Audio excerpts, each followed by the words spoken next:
श्वास तुझ में ही समाए, साचा रूप साचा रंग मन में दिखाए, प्रकाशित हृदय में ईश्वर।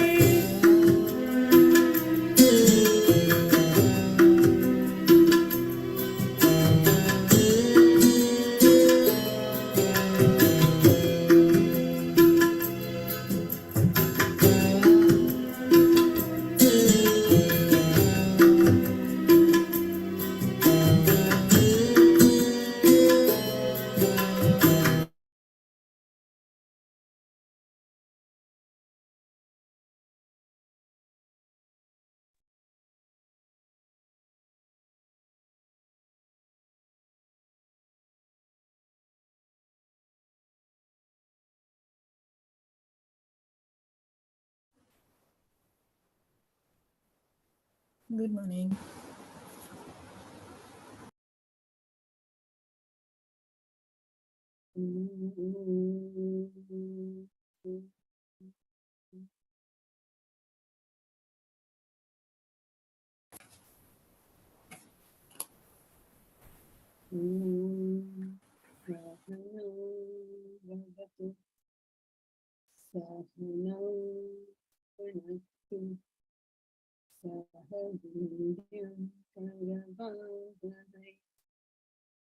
तेजस्विनावधीतमस्तु मा विद्विषावहै।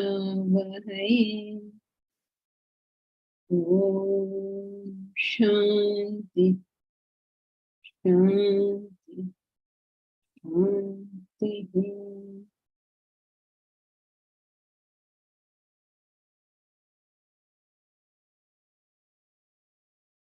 Together we will chant Bhagavad Gita, chapter 12, verses 11 to 20. अथैतदप्यशक्तोऽसि कर्तुम् मद्योगमाश्रितः सर्वकर्मफलत्यागम् ततः कुरु यतात्मवान्। श्रेयो हि ज्ञानमभ्यासात् ज्ञानाध्यानम् विशिष्यते।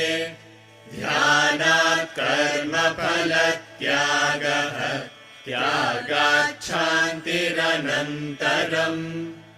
अद्वेष्टा सर्वभूतानां मैत्रः करुण एव च। निर्ममो निरहङ्कारः समदुःखसुखक्षमी। सन्तुष्टः सततं योगी यतात्मा दृढनिश्चयः। मय्यर्पितमनो बुद्धिः यो मद्भक्तः स मे प्रियः।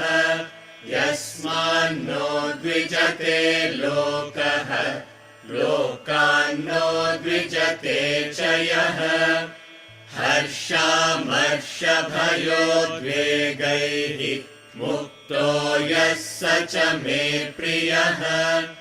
अनपेक्षः शुचिर्दक्षः उदासीनो गतव्यथः। सर्वारम्भपरित्यागी यो मद्भक्तः स मे प्रियः। यो न हृष्यति न द्वेष्टि न शोचति न काङ्क्षति। शुभाशुभपरित्यागी भक्तिमान्यः स मे प्रियः। समशत्रौ च मित्रे च तथा मानापमानयोः। शीतोष्णसुखदुःखेषु समः सङ्गविवर्जितः। तुल्यनिन्दास्तुतिर्मौनी सन्तुष्टो येन केनचित्। अनिकेतस्थिरमतिः भक्तिमान् मे प्रियो नरः ये तु धर्म्यामृतमिदम्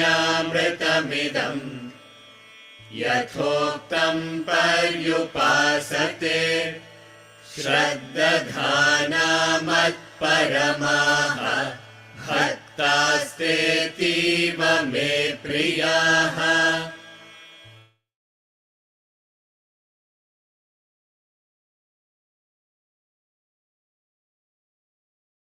Bhagwan asakti iti bhakti. The attachment to the Lord is bhakti. In Karma Yoga, we say attachment to the higher ideal is bhakti. In bhakti is karma. In Karma Yoga, we say attachment to the Lord is, in Bhakti Yoga, we say attachment to the Lord is bhakti. And in Jnana Yoga, we say attachment to that one permanent factor is jnana. So basically, in terms of understanding it, the concepts are all the same. It is the only difference is which equipment are you pursuing it with. But the base fact that the mind has to be on the higher never changes. This is the base fact in all of them. The mind has to be on the higher, and one of the qualities of the bhakta, which he has given over here, Dhrudha Nishchaya. Dhrudha Nishchaya means very firm in his nischay, in his decision. It's not like, okay, he thinks the higher is a good thing and yeah, we should do. No, that is his commitment. And that strong commitment we don't get when we talk of bhakti. When we talk of bhakti, we just like to listen to bhajans and feel very nice. Listen to devotional music, feel very nice. And we say, oh, we are great bhaktas.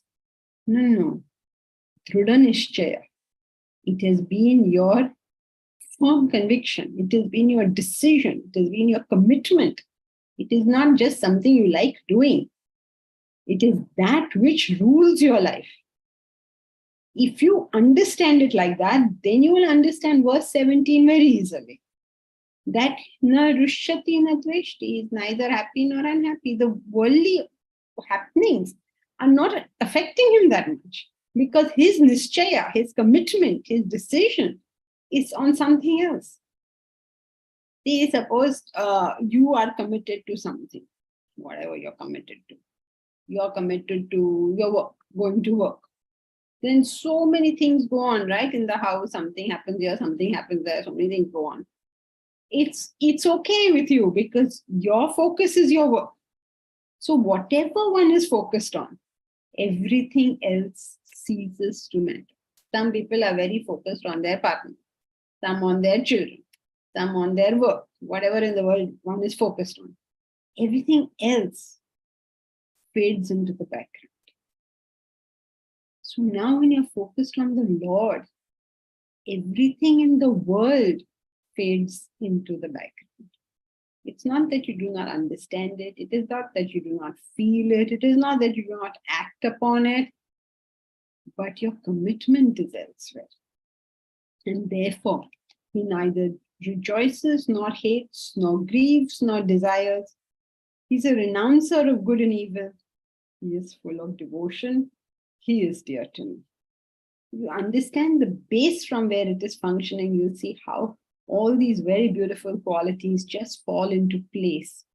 What else will happen, right? If that is fixed, all these become a given.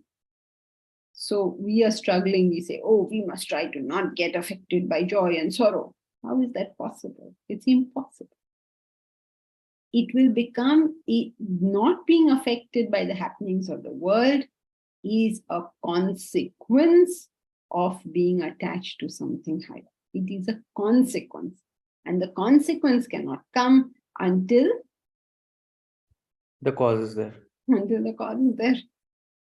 You'll be struggling, but it won't happen.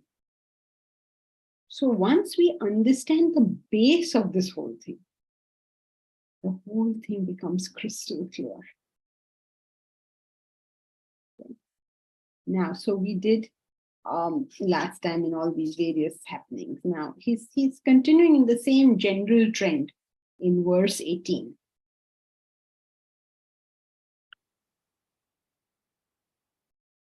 Namashatrau cha mitre cha tatha manapamanayoho shitoshna sukha dukkeshu samasanga vivarjitaha samashatrau cha mitre cha tatha manapamanayoho shitoshna sukha dukkeshu samasanga vivarjitaha.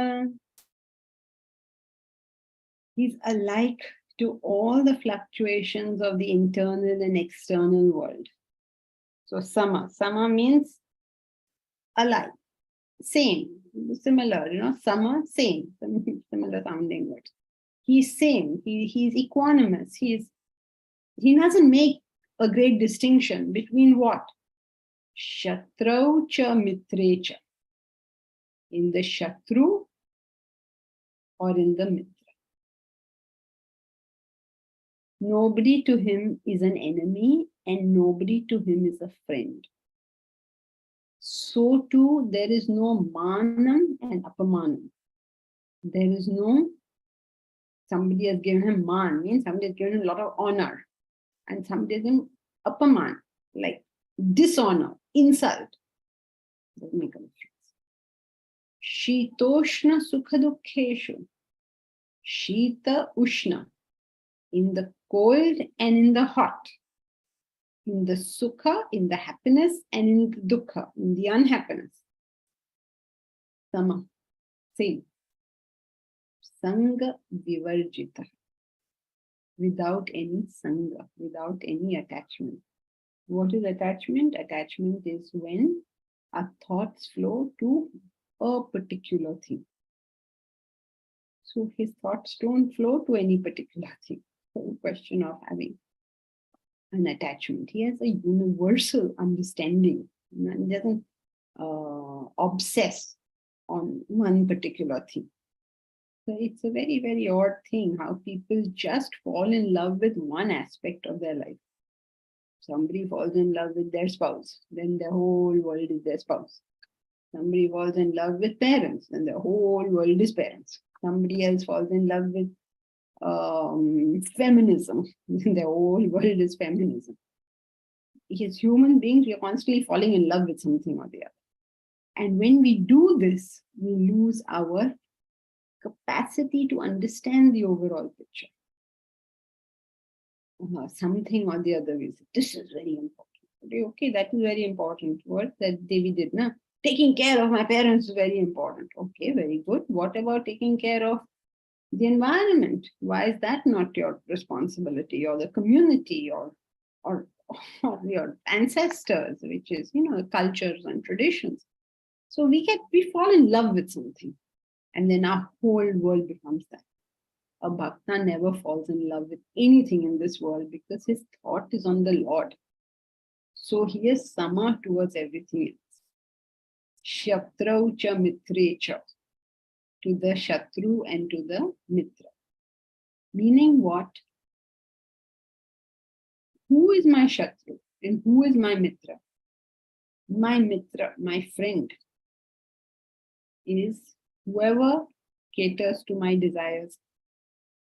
My enemy is whoever does not cater to my desires. I hate that person. Now, why do you hate that person? Because he doesn't do what you want him to do. I love this person. Why do you love this person? Because he does what you want him to do. Now, this kind of relationship with people, I love my dog. People love their dog so much. Why are they loving their dog so much? Because my dog loves me so much. Right? So you will only love something that loves you. Then who are you loving? Are you loving the dog or are you loving yourself? As long as the dog loves me, I love the dog. When the dog one day decides like somebody else, I will like that. I hate the dog. No, my dog will never do that. My wife may, but never my dog. But is that any reason for loving the dog? Can't you love animals instead of having this personal possession of everything? My dog, my son, my wife, my husband, my mommy, my daddy, everything mine, mine, mine. There's more mine than the other person. So what is Shatru and Mitra? The same person will be your Mitra one day and Shatru one day. They're like a political party, you know. One day they are worst enemies, next day they are best friends. One day they'll say all sorts of things about each other, next day suddenly now they are saying all the best things. Not only saying the best thing, holding hands and running a government together. In Mumbai, though, we have a complete circus going on. So, Karnataka also, Vidushi told me, Karnataka also, there's circus going on there. So don't say, oh, these politicians, they are lovers of the Lord. Because Sama Sang Mitra and Shatru, the same feeling for both. No. The day they love them, they love them. And the day they hate them, they hate them. There is nothing fixed in the Mitra and there's nothing fixed in the Shatru.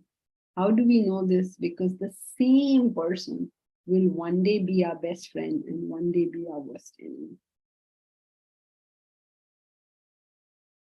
So what are you getting excited about?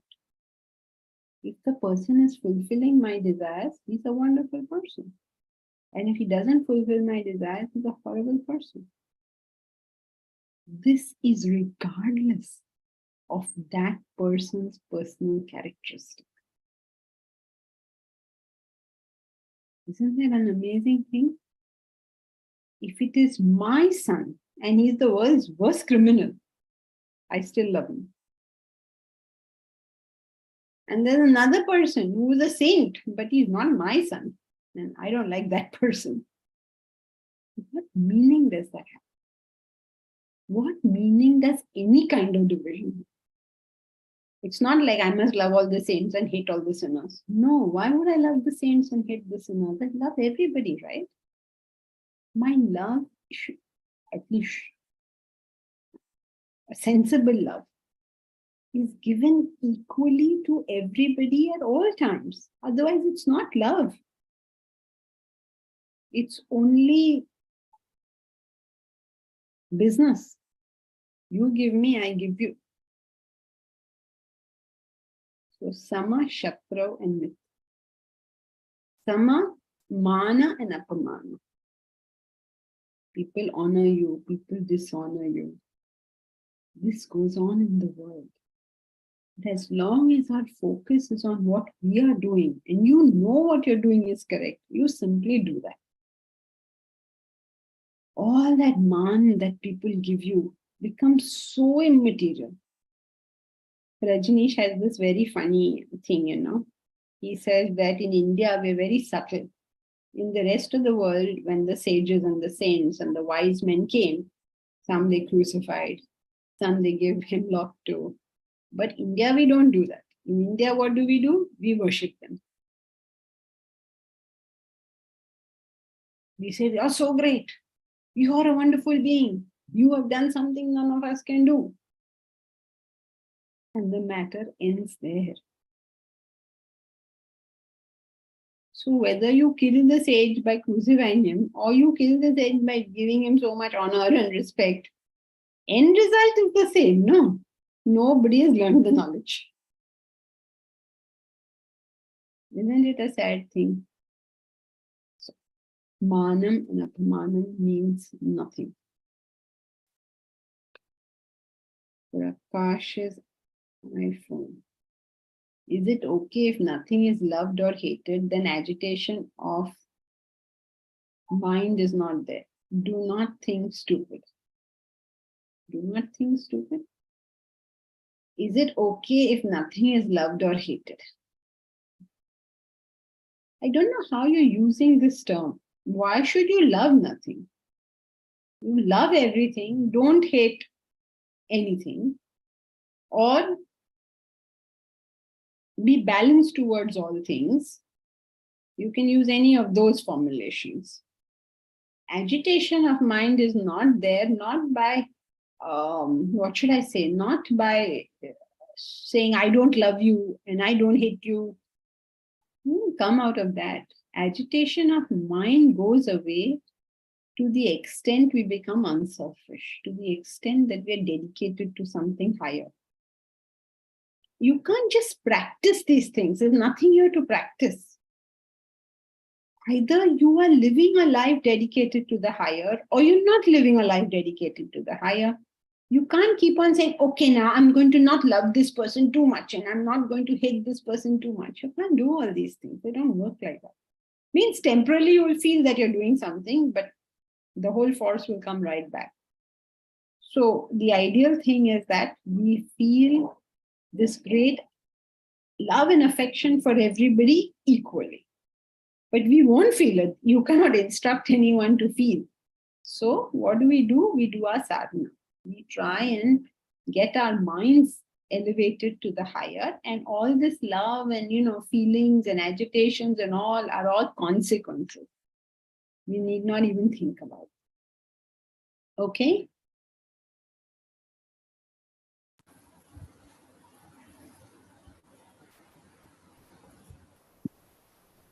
Mukesh Bajarian.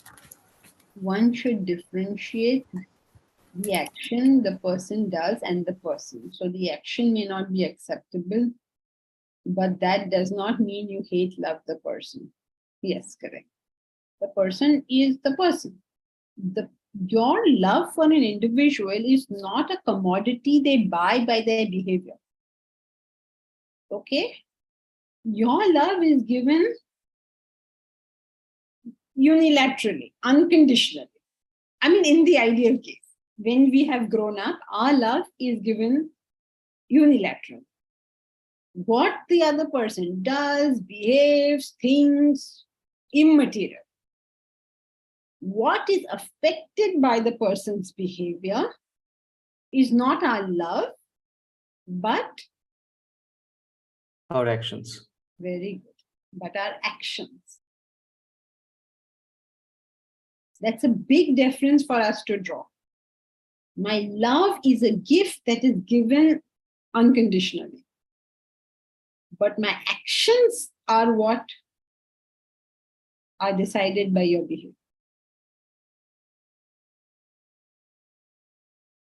So you deal with the person's actions with your actions. Is that clear? That's how you deal with it. But the love is constant. You say, why should I love him if I'm going to be so strict with him? If he treated me badly and I'm also going to treat him badly, then why should I love him? Because if you don't love him, you will be an agitated person. And you will take a wrong decision as to what is the action required of you. Because you're driven by the agitation. And you will not be able to sleep at night regardless of what action you take. So why are you getting a heart attack because somebody else did something wrong? Why have you reached ICU because somebody else is making mistakes? So you don't reach ICU. How do you not reach ICU? Love stays constant. Is that fine? Clear? Dr. Gita Mohan. If we try to be detached, people mistake it for indifference. Well, firstly, detachment is a consequence. It is not something we try. Detachment is something detached is something we are or we are not. People will mistake it for indifference because they will mistake everything because their discrimination doesn't work. So expecting people to understand is really a matter. Somebody is not muted, please. So nobody's going to understand. However, in time, everybody understands where their bread is buttered. Let me assure you that. Even the dumbest people can figure out who are the people who they can go to.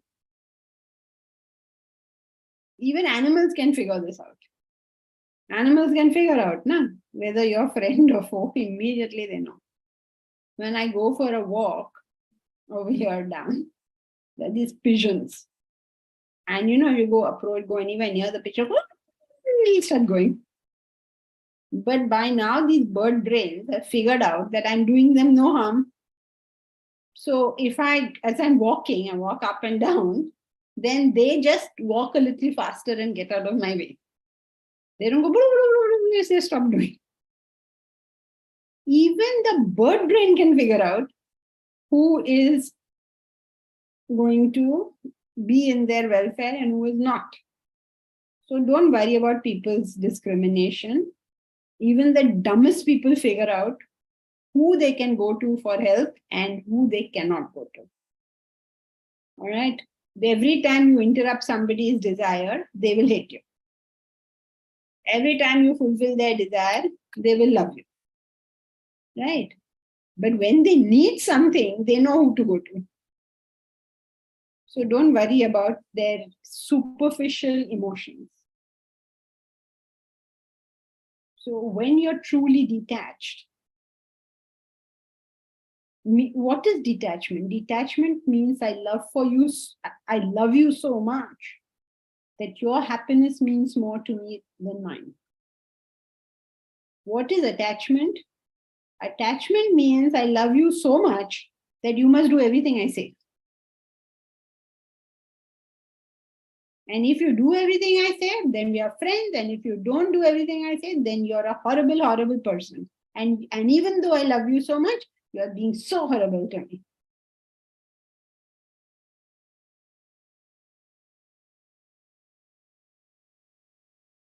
A detached parent is a parent who asks the child, which career would you like to take? An attached parent is a parent who says, you should become an engineer because I had decided at your birth, my son should be an engineer. A detached husband tells his wife, what would you like to do? Would you like to be a career person? Would you like to be a home person? What is it you would like to do? An attached man has a view on what his wife should be doing. Some will say, you have to have a career. Some will say, you have to stay at home. Why are you deciding for somebody else? Let that person decide. So detachment means your happiness is important to me. Attachment means my happiness is important to me. But detachment has somehow got some very bad name in society. I don't know. It's become a bad word. I don't know how that happened, but it has happened. So when we try to be detached, so we should not try to be detached. We should endeavor to grow up. And detachment is a consequence. Now, people's assessment of us is usually no assessment at all, only a matter of whether we are fulfilling their desires or not. So when we fulfill it, they love us. When we don't fulfill it, they hate us. However, they, like every other creature, knows where their bread is buttered. Right? Like a child, their child will hit you also if you don't listen to him. Have you seen children will they'll hit the parent. Oh, not listening to me. Haven't you seen? In the lift, the father said, now come on, you have to go to school. No. I have a little niece. She goes, no, you're not listening to me. She's very funny. She's a tiny little tot. And if somebody does it, very, very tiny. She's very thin and small and like really tiny. But if you don't listen to her, then she has a very strong opinion on this.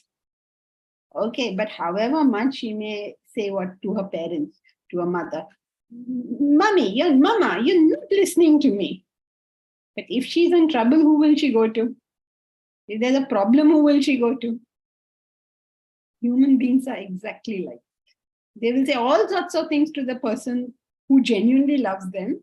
But when they're in problem, they'll go to that person because they know this is the person who's going to help. Okay? So don't worry about what they think. It doesn't matter. All right? Every day their thinking is going to differ. So why bother about what they're thinking today?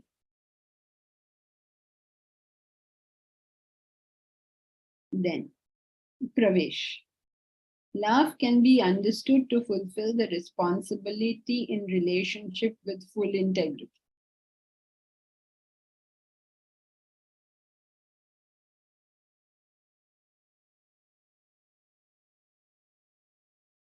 Love is a feeling of identification. What you are talking about is you're fulfilling responsibilities and all. What you're doing, you can, with full responsibility and full integrity, look after your mother-in-law. Okay?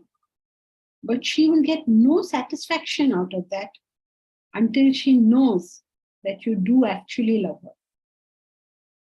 Many people fulfill their responsibilities. They do their duties. These are actions. Love is an identification, a feeling of oneness with the other person. And the other person gets it. I mean, I have seen daughters-in-law do so much for their mothers-in-law.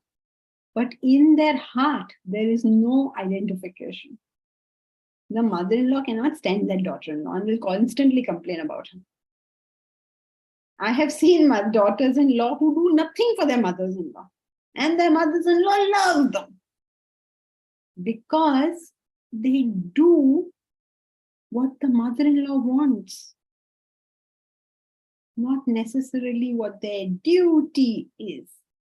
So duty also is another bad word. I am doing my duty. What do you mean you're doing your duty? So I don't know how to answer your question, basically. Can love be understood to fulfill the responsibility in relationship with full integrity? I don't know how to answer this question. Love, what is love? It is identification. When you have that identification, you look after people. Not in some standardized formula for everybody, but what they are requiring of you, when they are requiring it of you. For instance, some people pay their staff a lot, but they find that their staff is very ungrateful and they leave quite frequently. That's their complaint. Some people do not pay their staff that much, but the staff stays with them because they're very conscious of what the staff wants. Sometimes the person has come tired, you just say, just have some water, sit down for 5 minutes, have a cup of tea. Sometimes the staff requires a holiday, so you say, take the holiday.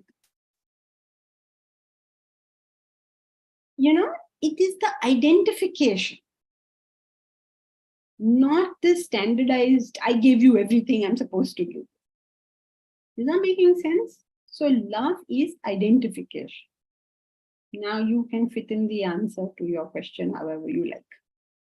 Okay? Momita. When we feel dislike, it helps to remember the good side of the person. Yes, it's always a good idea to not get carried away with the emotion of the moment. There is an overall picture and we should not lose sight of that overall picture as much as we can. Our mind will take off every now and then. That's okay. But we have to say, okay, I don't like this person. I can't stand this person, to myself. Don't say it to that person. And then also, okay, but that day he helped me so much for that day. Or, it's got this beautiful virtue which I want to emulate. So when you're angry, you don't have to keep fooling around with it. But at some point, the overall picture must come back. Joyce. If we manage to love a person who has caused harm to us or someone else, Does this mean we approve of this person's actions and even encourage them? Joyce, this is the big difference we have to draw. Our love is universal, unilateral, unconditional. It is a gift I have given, not because you deserve it, but because that is the person I am. That is love. Okay, like a rose gives fragrance, right? The rose doesn't withdraw its fragrance from some people and give its fragrance to some. Like, what is that beautiful line? Even if it is born in the desert, it will still give its fragrance. What is that beautiful line? Who remembers it? Thomas Gray wrote this elegy in a country courtyard. And he spoke about full many gems of purest ray serene, the dark unfathomed caves of ocean bare. Full many a rose is born to blush unseen and waste its sweetness on the desert air. Does the rose ask this question? Who is there to smell my fragrance? And since nobody is there, I'm not going to give in. It will give fragrance because that's what it does.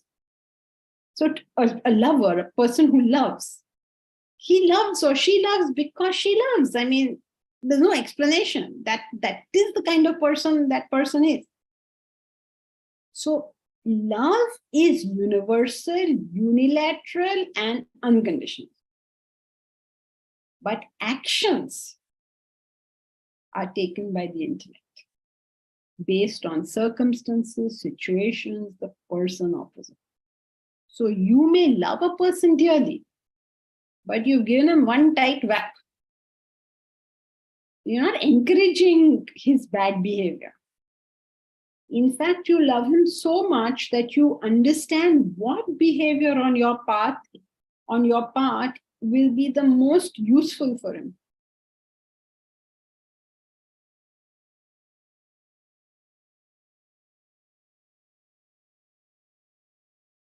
So when somebody has caused us harm,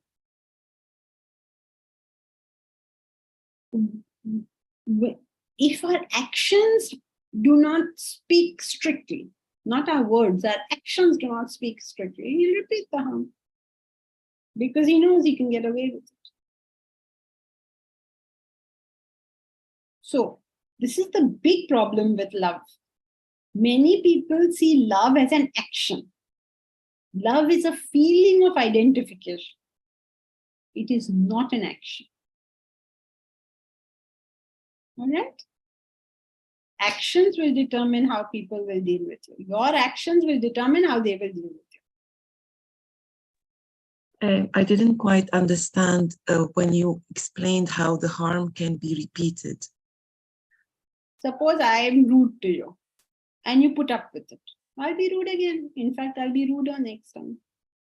Suppose I steal something from you and you put up with it. I'll steal again. I'll steal more.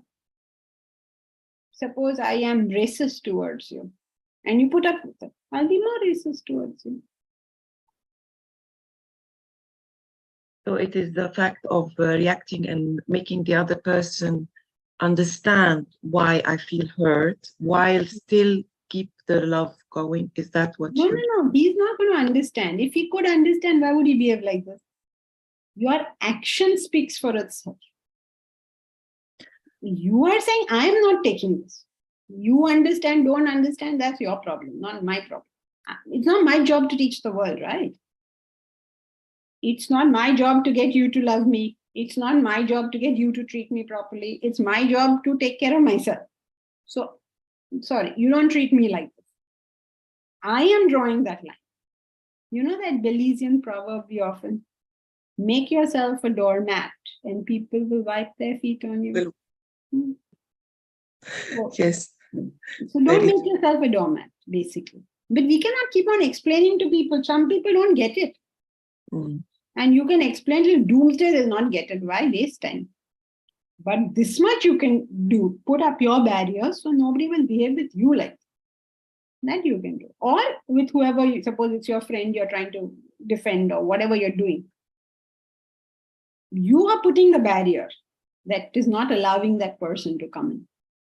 But you cannot stop a tiger from being a tiger. You cannot stop a snake from becoming a snake. What you can do is put your barriers so that the tiger and the snake is not entering your house.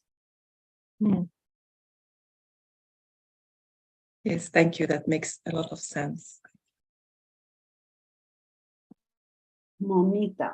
Unconditional love from a bhakta is because of who they are or because they see their Lord in everyone.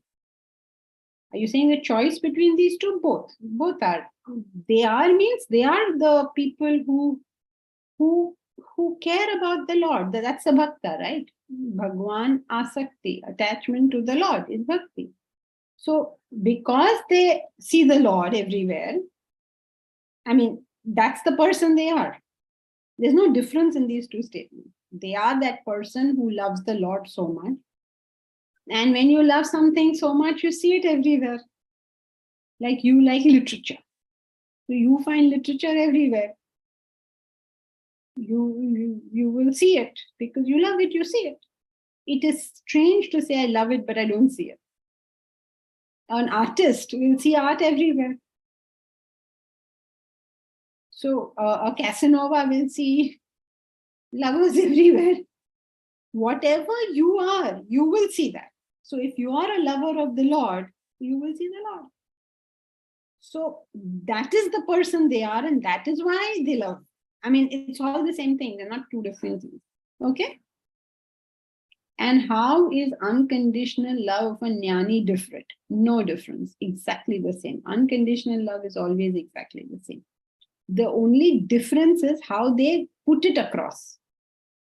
Jnani uses words like identification, oneness, those are like intellectual words.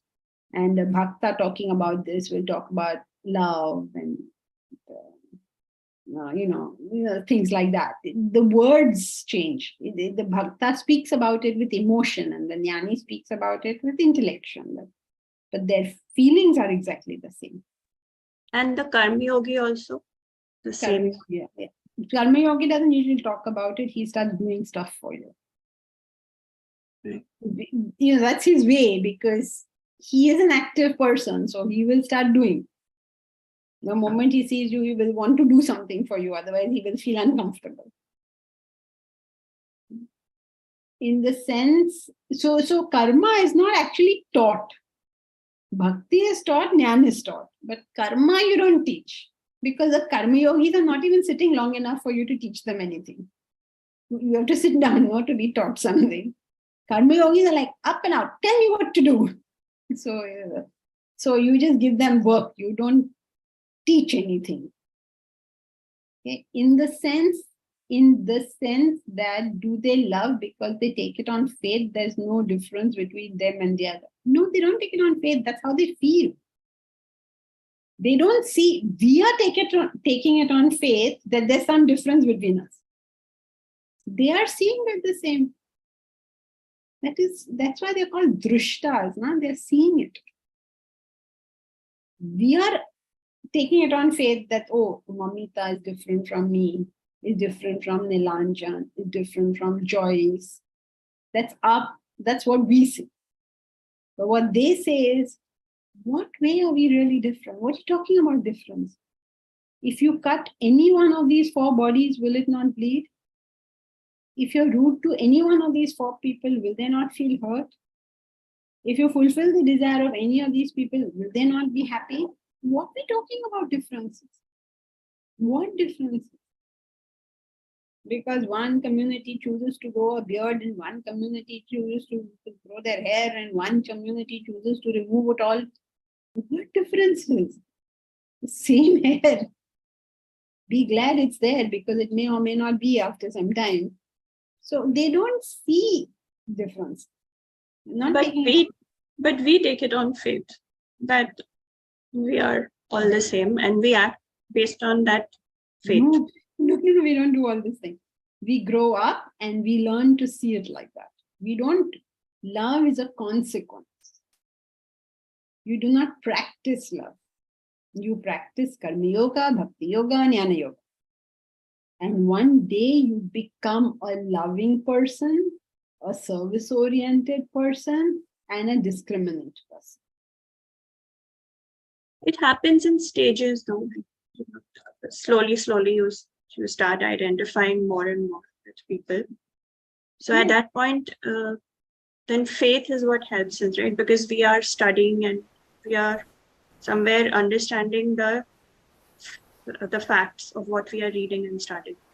So But we are studying on, we are like right now we are practicing and studying. Because we have faith in the ultimate, in the validity of what we are studying, right? Yeah, I mean, you would have started with some amount of faith that you want to at least investigate these things. Now, as you're investigating, you are knowing which is right, which is wrong. So what's your faith now? By now, you figured out that, okay, so this looks like a reasonable way of going, and I'm going in that direction. Yeah, so that's what I meant by faith. I mean, it does convert into a feeling, but we start with that. Yeah, originally you will start with. Thank you. Dr. Gita Mohan. Ma'am, you just said love is a consequence. Isn't love a choice too? When you choose to love, it's something that leads to an Are you action. married? Do you have children? Yes. Can you choose not to love them? No. Then, well, your choice. Okay. You No, don't I have was wondering if love is both the cause and the effect itself. That's where the oneness comes in. no, because you cannot. I suppose I tell you, you should love Monita. Okay. But, like how? What? Where? Who is she? Why is she? Why am I loving her? You can't make sense of that. You can't do that. So when we If talk I of tell you, you identification- can't. Yeah. If I tell you, don't love your son, you're still at a loss. You don't know what to.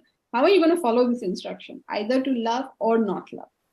So there is no thing you can do in terms of love. There's nothing to be done. Love So is the a identification is very natural. correct. When we say, yeah.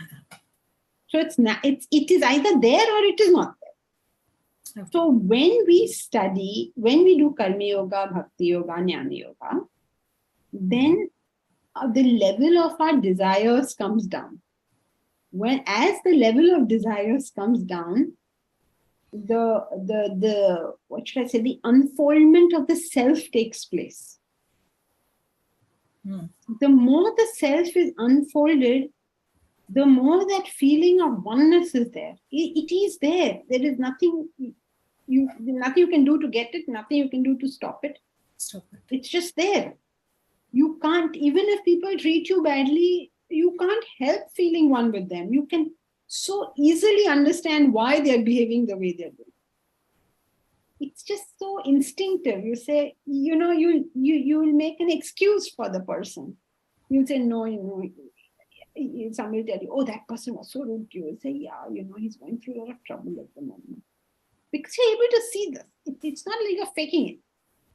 You care for that person, and so you are able to understand, like how if your child is rude to you and someone says, oh, he's very rude, you say, no, aajkal uska thoda tension chal raha hai. You say that. You're mentally making excuses for people who are being mean to you.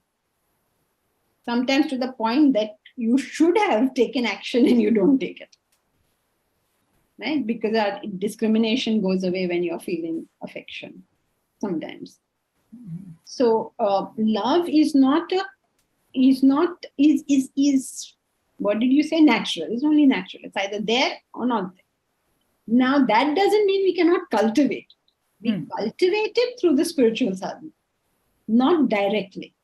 Like if you get up every morning and study, you're doing Karma Yoga, you are doing Bhakti Yoga. The level of desires reduces, the self unfolds, and as the self unfolds, you see the self everywhere. You see the self, you find identification. So then basically it starts with an identification with oneself. With oneself means the Atman. Yes, you're realizing your higher self as you evolve, and that probably leads you to identify with the other naturally. Yeah, because the self in you, in me, and everybody is exactly the same, right? There's no difference. We are all Atma. You're familiar with this, right? You're familiar with Advaita Vedanta. So what does Advaita Vedanta say? That the The Atman conclusion is- Brahman unity that we talk about. Yeah, That's yeah. so then unless I identify with myself and I have less fears, anxieties, phobias, whatever, yeah. and I've evolved. Yeah, but except not, I have less anxieties. Anxieties is a effect. I have less desires. As long as I have desires, I will have anxiety. There's no way to prevent this. My anxieties will only go if my desires come down. Yeah. Otherwise, there's no way. How can it be possible that I'm longing for something? If I'm longing and longing that, oh, Vedanta University must come up one day, how can I not be anxious? I won't be. So unless the level of desire itself comes down, Come down.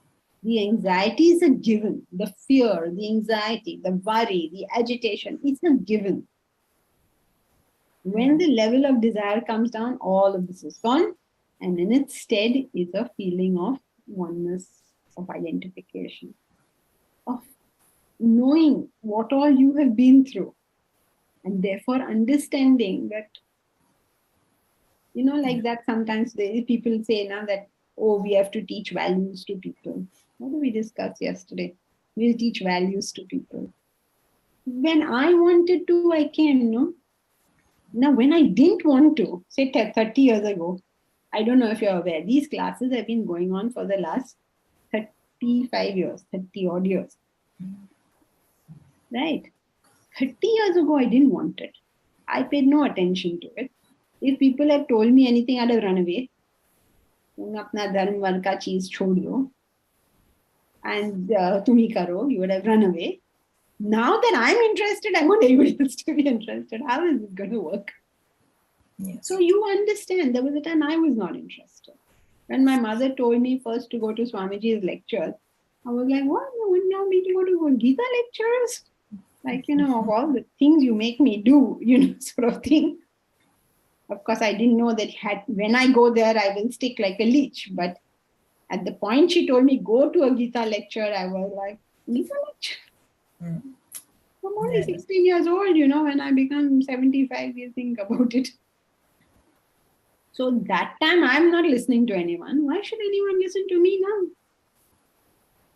So you begin to understand where people are coming from, what you can force upon them, what you cannot force upon them, who you can force what on.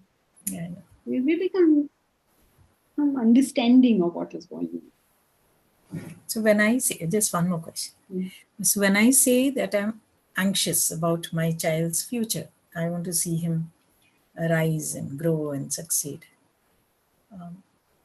I can't say it's fully love.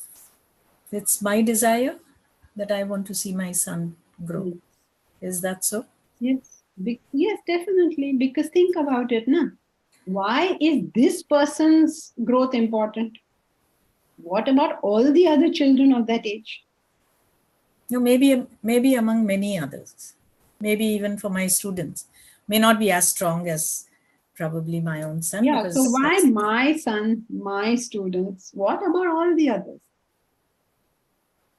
Okay. So as long as it's mine, I have an interest. If it's not mine, I'm not. Okay. It's all related to desire. There's some students, how old is your son? Let us say your son is 15 years old. In Ethiopia, there's some boys now who are 15 years old. What interest do we have in them? At max, we might say all Indians who are 15 years. Yeah. Right? We don't care less. In Korea, some 15-year-old child is there. Mera kya jata hai? Right? So everything about us is related to me. So somehow what we need to do is increase my understanding of me.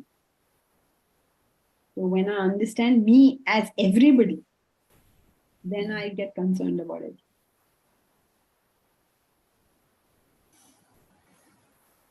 Yeah. Thank you. Janki ji, Go ahead. the emotion is the same, right? Whether it is love or attachment. It is the direction, it is the concentration, it is the selfishness that makes it either love or attachment. If it is selfish emotion, then it is attachment. If it is all inclusive, then it is love. Yeah. It's the same emotion. Is my understanding right? Because in this case, for example, mother's love for the child, we say it is love, but it is very exclusive love, only for the children. And you gave that example. And only concentrated on my 2 children. And that's it. I only love my 2 children. So, and we call it attachment, right? But it's the same emotion which is going through it. Is my understanding right? That is something to think about, because in some sense, what you're saying is true, that the emotion is the same. But, okay, let's say it like this, that the trunk of the emotion is the same, but its fruits and branches are different. So you're feeling a oneness with somebody, particularly at the moment, that is the same. But now this becomes a craving, an obsession, an anxiety, whatever. It sort of branches out into different things later on, if it was attachment. And if it was genuine love, it branches out into different things. So you can say that the trunk is the same, but its branches and leaves and fruits and flowers and all that change. Like, for instance, if you take it to its absolute fruit level, a boy who loves a girl, he claims he loves a girl. So he feels the same affection or whatever that another boy loves a girl. But this boy gets so angry when the girl rejects him that he goes and throws acid on her face. Okay, so like, look at what fruit this has led to. And the other one, he finds the same circumstance, that the girl loves somebody else, and he just steps back because he wants the happiness of that. So his branches and fruits and, his stories are all different. But Right. yeah, I guess the original trunk is the same. Okay, thank you.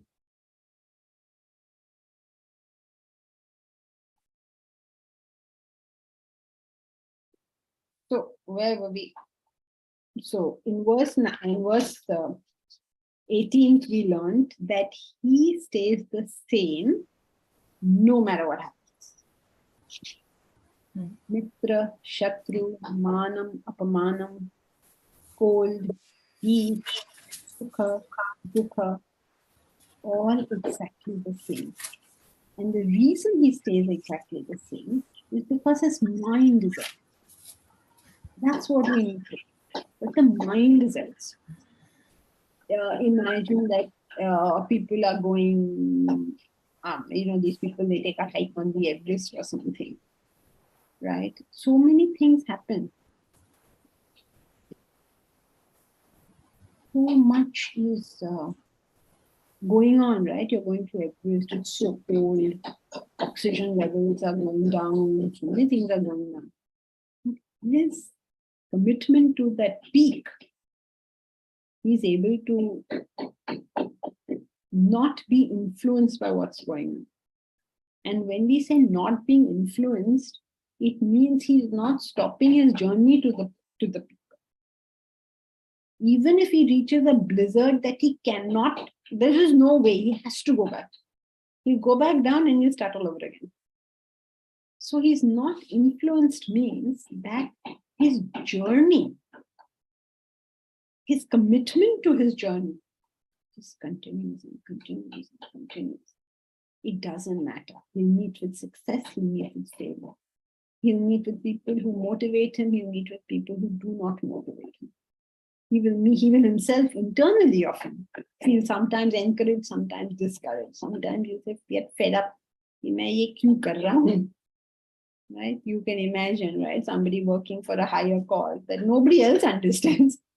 And you do so much for people and they just don't get anything is done. And you say, why am I wasting my time anyway? Nobody anyway figures this one out. You feel discouraged, you feel dismotivated,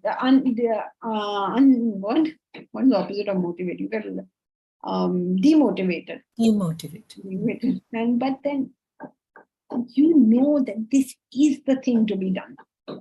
And it doesn't matter what anyone says, doesn't say, it's hot, it's cold, whatever sacrifices you have to put in. It's not pleasant that, oh, you can't have this and you can't have that. You can't do this and you can't do that. May not be pleasant, but you know that that is what has to be done, so you do it. So you have to see it. It's not like in a vacuum that, oh, he's just sitting quietly, suk and duk. People do that. I know when I talk of this, I can think of people who just sit down and say, oh, I am not affected. What do you mean you're not affected? Not affected is not the point. The point is there a goal that you're working for, which because of all these things, you can continue working for? That's the point. Not simply, I'm not affected. You say whatever you want, I'm not affected. So what? I'll say more stuff, you will one day be affected. So that was verse 18, Bharat. Oh, is there an announcement? Oh yes, announcement. Do you all know, are you all aware of the fact that we are now undertaking